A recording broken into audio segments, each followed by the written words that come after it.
Okay, so I'm stressed this afternoon because they asked me to talk about the benefits of space on economy and society, and I think you guys in this room know more about it than I do.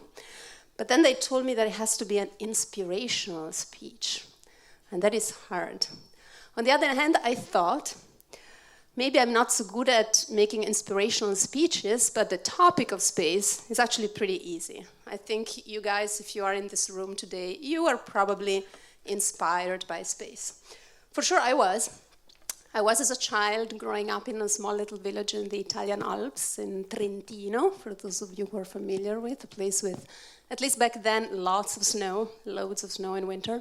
Plenty of time to dream about flying to space. It was the 80s. I was fascinated by the space shuttle, men and women on a regular basis flying to space.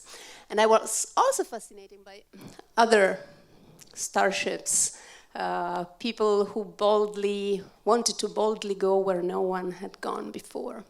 And so eventually, this fascination with space, this dream of mine led me through a certain path in life that I'm not going to tell you in detail, but eventually I got to spend 6.5 months a few years ago on a marvelous place, which is the International Space Station, what I like to call humanity's outpost in space, our home up there in low Earth orbit. Amazing place, has been permanently inhabited by human beings since the year 2000. It's almost 20 years. So for almost 20 years, we have officially been a space-faring civilization as human beings. And from there, of course, I got to enjoy the privileges of being in space, the marvel of floating and living in weightlessness, this great feeling of really belonging to this community, not only our crew up there in space, but this worldwide community of incredibly talented and dedicated people who day by day made it possible for us to live and work up there, to do meaningful work, and of course in our free time to enjoy the beauty of our planet Earth out of the windows, specifically of this very special place, the cupola, one of the many modules on the International Space Station that were built here in Italy. And in a way I gained a special relation, I think, with our planet. It's funny, sometimes you have to go far away to get some distance to a place to feel a stronger, even stronger connection than you had before. So I was supposed to talk to you about the benefits of space for society and the economy. So far, I've talked to you about the benefits of space for me. That was not the topic. So let's talk about the benefits. Who benefits? You benefit, of course, our economy, our planet, our future. So let's talk about what ESA does in a number of fields. Those are the 4 pillars of the ESA programs that were presented to the ministerial conference a couple of weeks ago. So I think if we talk about applications and enabling and support, I don't think I have to spend a lot of words on that. I think we all understand that we get tangible benefits from applications, from the fleets of satellites that we have in orbit, providing telecommunication, providing positioning, navigation and timing, and providing Earth observation. In fact, maybe those benefits have become so tangible that now they're intangible. I mean, we kind of just take them for granted, and we take for granted that we have space access, that we have rockets, launchers that enable us to launch the satellites into space. We take for granted that we have operation centers that run real-time operations of those assets. And of course, we take for granted that we have enabling technology and research to advance that technology. What maybe we should not take for granted too much is the health of our planet. And so I will mention at least this benefit, very concrete and vital benefit that we get from our fleet of world-class fleet of Earth observation satellites, continuously taking the pulse of our planet, generating humongous amount of data that many times to that level and that quality can only be gathered efficiently and effectively with space-based assets. And that is really what is allowing us to understand what is going on with our climate. So, but let's move on, and maybe I will spend a few words talking about the safety and security pillar, because this is a new one, so maybe some people are not so familiar with it. Of course, there is the aspect which is more related to our Copernicus program about disaster monitoring and reactions to disaster. But if you look at space, I mean, space is great, we all love space, but sometimes space can become a danger even if we do not go to space. Let's talk about space weather, for example. I mean, our sun, of course, we depend on our sun. Sun is great, but it can also become dangerous. A major solar event, and apparently there was a very big one in 1859 called the Carrington event, could cause over 15 billion economic loss to Europe. And so by flying assets like the ESA's Lagrange mission that was approved at the ministerial a couple of years ago, we can provide early warning so that people can react and we can mitigate those damages to our economic assets. Other dangers coming from space. Well, sometimes you go to space, at least you do as an astronaut once in a while, and sometimes space comes to you in the form of asteroids, which might impact our planet. And so another aspect of space safety. We need assets that take stock of the near-Earth objects and provide early warning in case there is a collision, and we need to start developing technologies and capabilities to deflect an object that was on a collision course with our planet. Of course, these are events that are extremely unlikely, but the consequences are catastrophic. And we can not just sit on our hands and do nothing hoping that it doesn't happen. That's not a good plan. If you do not believe it, ask the dinosaurs. Oops, there are no dinosaurs around. That's probably why. And by the way, the asteroid that killed the dinosaurs, I think, was just maybe a few kilometers, maybe 10, 15 kilometers in diameter, not more. It's not like a gigantic object. And so, again, we have some programs that were approved at the ministerial conference to start developing those, testing and developing those capabilities, partly in collaboration with NASA. Science. Well, I mean, it's kind of obvious, right? We have a big fleet of heritage missions and missions in development, so that we gain knowledge about our solar system and about the universe. I think maybe the most important ones or the most ambitious ones that we got funding for at the ministerial are the Athena mission and then LISA, looking for gravitational waves in space. So the benefits of the science program are obvious. We gain a lot of insight into the universe and into our solar system that otherwise, of course, we would not be able to gain. But then, of course, that was easy so far, right? But then, of course, the question that everybody asks is, okay, but why do we need human spaceflight? What do we get from human spaceflight, right? Okay, satellites, okay, Earth observation, okay, communication, okay, disaster monitoring, okay, deflecting asteroids, okay, gaining knowledge about the universe, but why human spaceflight? Well, let me try to answer that question. First of all, let's talk about profitable space. So, the question I get from the journalists all the time is like, why do we have to spend all that money on human space exploration? And my answer is, yes, we are sending robots and humans into space, but we are actually not spending that money in space. We are actually spending that money here on the ground in our economies, providing opportunities for our industry to grow and stay strong. Each euro that was spent on the space station produced 1.8 euros added value to the European economies. And that's an analysis based on about 8 billion euros that were spent on the ISS program from 1996 to 2015. So they were actually a really good investment in our economic growth. They produced 7 billion of government revenues from ESA spending in terms of taxes. 90% of that money was spent in the ESA participating countries. And every 100 jobs in the space sector linked to the space station created 90 additional jobs. And looking at the future, if we are looking at the next 3 years of investment on ISS on Moon, on Mars. I will talk a little bit about that. We expect about 1.7, 1.9 billion investment, and we expect that will generate more than 5 billion of return in the economy. So that's actually good from an economic point of view. Knowledge. I mean, we talked about our science program. That is, of course, purely dedicated to generating knowledge. But we also generate a lot of knowledge through research in microgravity, mainly on the space station, although not only.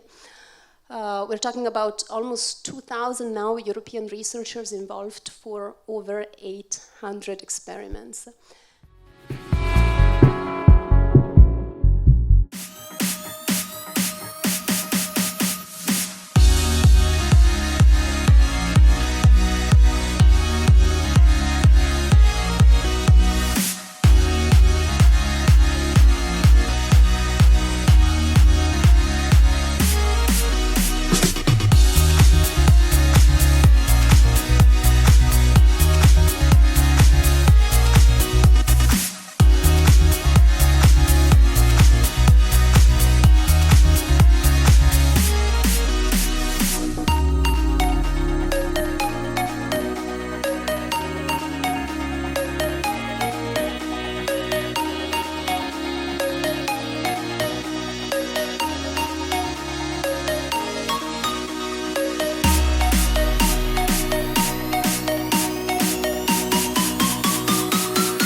Okay, so maybe you recognized in that video that a small facility is called Cubic. It's built by a company called Kaiser Italia. I believe they are in Livorno.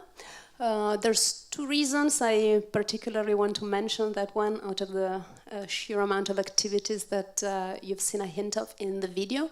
One is that I used it for multiple experiments on ISS, and I just found out that one of those experiments is called NATO. It was about the potential of adding specific types of nanoparticles to your bone tissue to prevent osteoporosis. Is an issue that many people have on Earth, and that is also an issue in space, a sort of accelerated osteoporosis. So that experiment investigated how those nanoparticles could be effective in preventing that issue, and that experiment took place in Cubic, and I just found out that they published the results in a pretty important paper just recently. The other reason is that this facility, Cubic, has become one of our commercial partnerships. So we are investigating, and we are, as ESA, we are with private industrial partners. We are conducting programs now where those partners offer facilities on the International Space Station on the market, and the related services, of course, of helping and developing an experiment, integrating it, launching it, getting the data. and so on. And that is a way of getting private actors more involved in a for-profit type of activity on the space station. So this is the example of the, I believe it's called Bioreactor Express, done by Kaiser with the Cubic. Another example is Ice Cubes. This is a Belgian company, Space Applications, and they basically offer those modular cubes in which people can fly their experiments, and there's different sizes. And then there is Bartolomeo. This is with Airbus. It's not on space station yet. This is obviously just a computer-generated drawing, but this will be an external platform launched, I believe, next year. And in this case, what will be offered are opportunities to perform research outside of space station. So, moving on, competitive industry. Well, what I'm particularly interested in stressing here is that the unique challenges derived from human spaceflight, from the need of supporting astronauts in missions of space exploration, but also robotic missions.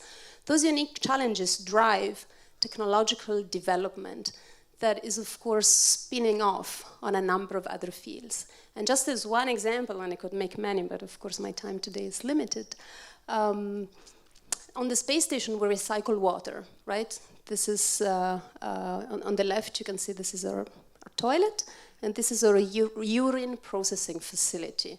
So yes, in case you didn't know it, we do recycle water, we turn it into, we do recycle urine, we turn it into potable water. As we like to say, we turn yesterday's coffee into tomorrow's coffee. And all that technological development for space station, but also all the tech development in general in regenerative life support, especially in recycling water, that has had over the years a number of spin-offs that have benefited humanity in a number of ways. And at ESA we also like to analyze and report what we do for the Sustainable Development Goals of the United Nations. So this is just an example of spin-offs for the goal of providing clean water and sanitation for everybody on this planet. Spin-offs that derive from technology developed for human spaceflight. But what about looking further, looking towards further exploration of the moon? As you know, we plan to go to the moon soon, at least in orbit around the moon. There will be European hardware flying in orbit around the moon in the next years. This spaceship is called Orion, and it's in American-European or European-American. This conical part is the pressurized part, is where the astronauts actually live. This is made in the US by NASA, but this part, the cylindrical part, is the service module. And it's quite essential. No service module, no parity, no flight to the moon. You need it for propulsion, you need it for power, you need it for thermal control, and a number of other essential functions. And that is done in Europe. So this is a split up of, I'm not going to go into details, but just to give you an idea of the countries that are involved. As for example, if you look at Italy, it's involved in the structure, the thermal control, consumable storage, power control, and so on. So we are going to the moon with NASA. We are on the critical path, and this is something that for us is incredibly exciting, and I always want to stress this. If you look at the space station, our module, the Columbus module, is a side module. It was added as one of the last modules of the space station. It does not belong to the core of the space station. Of course, it enables us as Europeans to fly to space station and to do science on space station, but it's not essential for space station life. But in this case, if you look at the European service module, it is really an enabler of the mission. There would be no missions of astronauts to the moon, on the space around the moon. Of course, this is not a lander. This is not going to land on the moon, but it will bring astronauts in an orbit around the moon. To a facility which is called Gateway, or Lunar Orbital Platform Gateway. that will also be built, probably the first module launched in 2022. So the astronauts will ride on Orion, on the spaceship, and they will fly to Gateway, which is in orbit around the moon. And then, of course, as you probably know, NASA plans to have a lander in place, waiting for them there at the Gateway so that they can transit over to the lander and land on the moon. And they have this goal of doing that by 2024. We are not directly involved with that part at this moment, although I'm sure that we will be in the future. But we are very, very much involved with Gateway. So 2 years ago at the ministerial, we got funding to move on, to provide a number of technologies related to communication and related to refueling. And then, maybe most importantly, an entire module, an entire habitation module that will be the first actual proper habitation module of the Gateway. It's called International Hub, iHub, and will be launched probably 2025, 2026. So again, a big driver for technological development, new challenges that need to be solved. And I think I put in this chart, obviously not to comment it in detail, but of course to perform those missions, you have those technology roadmaps and you really spell out all the challenges that need to be solved, the technological challenges, and that drives development and potential spin-offs in other fields of industry, of manufacturing, and of the economy. So I'm going to just mention two that are deriving from two different aspects of Gateway.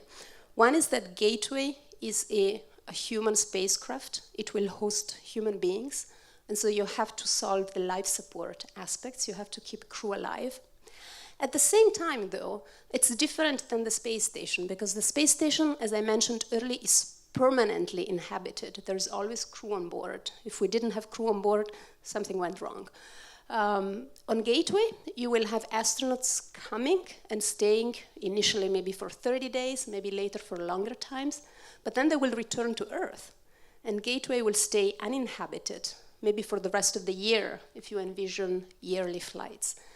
So we need, other than space station, we need Gateway to step up its game in terms of autonomy, automation. And so in terms of those two challenges, so going back to the first one, life support.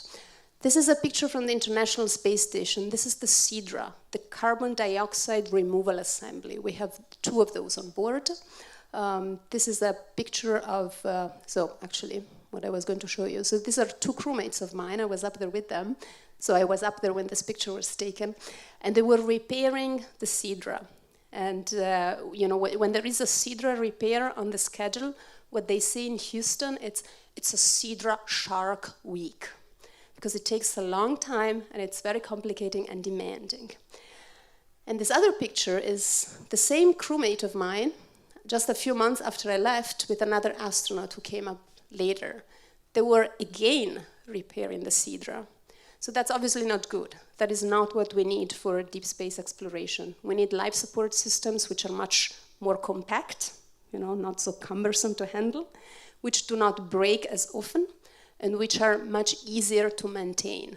So that is definitely a challenge that we're already working on right now. I mean, right now on Space Station, ESA has a new demonstrator for an environmental control and life support system, and there's a number of NASA demonstrators, some on board and some that will fly in the next years. So we are facing those challenges. We're trying to solve them.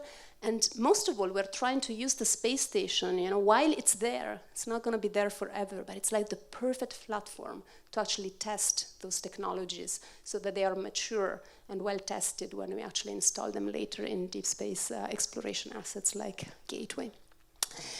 So for the other aspects, actually, I'll stop there, I'll go back. So I mentioned autonomy and automation. Of course, that has a number of software aspects. You need basically a vehicle system manager that is able to autonomously handle the resources on the vehicle. But another thing that we probably need is some kind of internal robotics, which we have very little of right now on the ISS.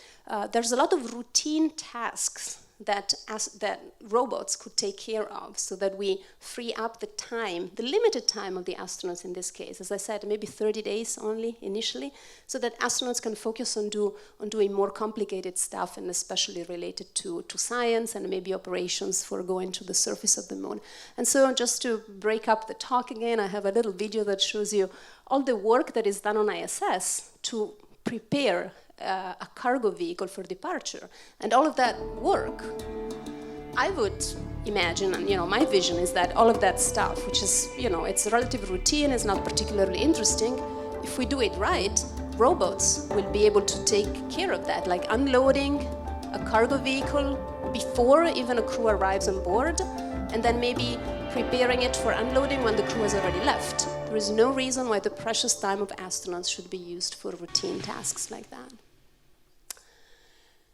Okay, and I think I'm getting to the end of my time. I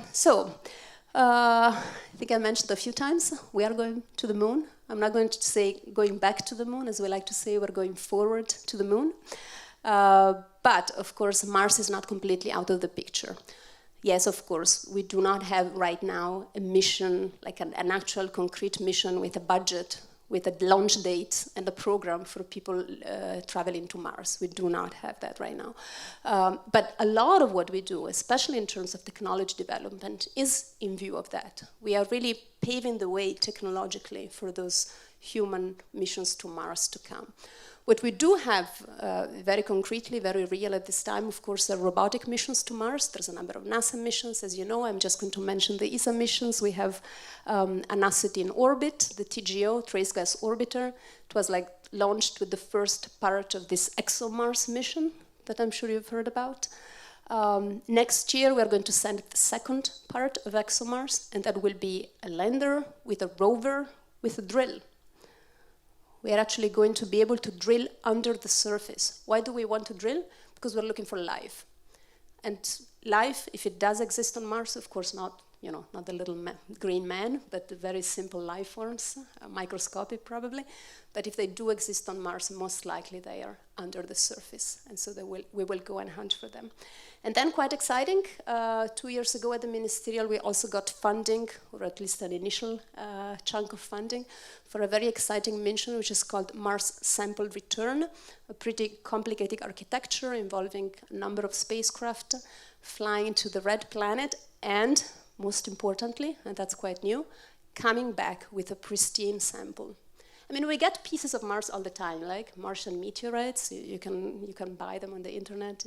Some are real, some are fake, but they're not pristine. They actually flew through the atmosphere. They're all burned, so you cannot do a lot of science on those. So for the first time, we will get, probably at the end of next decade, a piece of Martian soil back to Earth. And that brings me to the last pieces of this slide, the things that are a little bit more intangible, but then, who knows, maybe 500 years down the line, we will think they were the most important ones, the benefits of human and robotic space exploration. The fact that we do it together internationally. These missions are challenging technologically, and they're challenging economically. I mean, they do cost significant money, and so we have to do it together. And I think it's a big legacy of the International Space Station that we learned how, and it's not a given, it's not so easy, you cannot take it for granted. We learned how to run such a complex program in real time, because space station is up there and astronauts have problems every day that need to be solved, internationally, with a number of international partners, very diverse culturally. We have North Americans, we have Europeans, we have Russians, we have Japanese, and somehow we have figured out how to do that in a rather efficient way. And maybe we were not always, perfectly efficient, and we've learned lots of lessons along the way, and probably we will do it even better next time, and I think that's a very important legacy. And then, of course, inspiration, and we go back full circle where we started. I think there's something about space, and especially human space flight, that just speaks to the human spirit, and we just get inspired by it, and we get elevated a little bit about the routine of our life, and the petty disputes and the petty conflicts, and we are reminded that the human spirit is actually capable of doing something great. And I really love this picture. This is my UK colleague, Tim Peake, with a little future astronaut. That's, of course, very important for us to inspire the next generation of explorers, maybe scientists, maybe engineers, or maybe explorers in their own different way. And then, of course, spaceflight, I think, reminds us of the fact that we're just a little dot in the universe. This is a picture taken by Cassini from the Saturnian system, and we're all in there, in that little dot. And we better get along, because we do not have another home. Thank you so much.